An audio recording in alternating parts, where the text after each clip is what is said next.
if we see the meeting between two leaders of United States and Israel, we see the body language and the voice of Israeli Prime Minister is higher than the US President.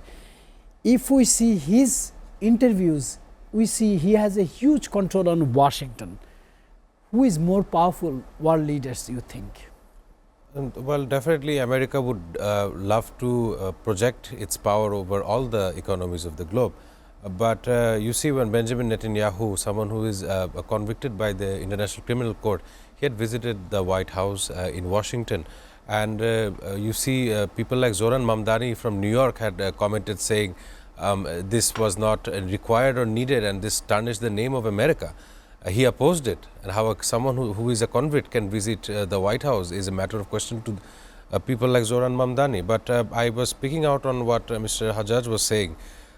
You look at history today, what we see is a humanitarian disaster in Gaza, probably the greatest in this century. But exactly 1 century ago, more or less at the helm of the end of the World War II, we study history and we understand how the concentration camp at Auschwitz was held.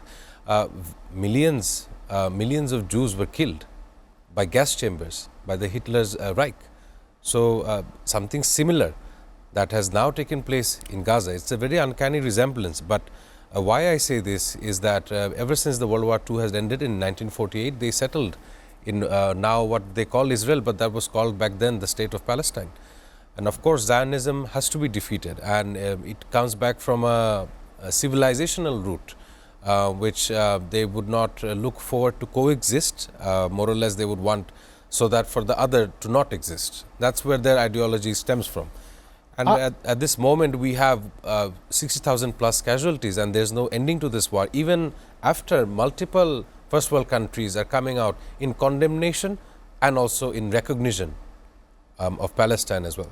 Do you see any hope for two-state solution has been signed by the Yitzhak Rabin and Yasser Arafat under the negotiation of Bill Clinton? Because recently we have seen some of the countries started to consider Palestine as a sovereign state. They should have done that quite some long ago, but they were on the wrong side of history. Now that the conscience of all the world's major leaders are questioned, now they come out in recognition of Palestine. It's very unconventional, if I would comment on that matter. And especially speaking here, Western leaders often say we condemn this heinous aggravation into the Palestinian people, but that's almost about it. I don't see any country or a US aircraft carrier coming into the Bay of Gaza and saying, you end this naval blockade at once. I don't see a US carrier trying to do that, more or less any other US rival to come and do that. So definitely there's been a naval blockade of Gaza ever since for the last 25 years.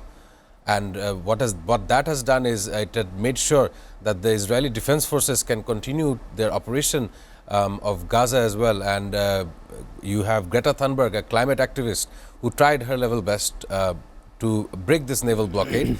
And later she was sent back to her home country and deported after the Israeli military had taken seizure of the Freedom Flotilla as well.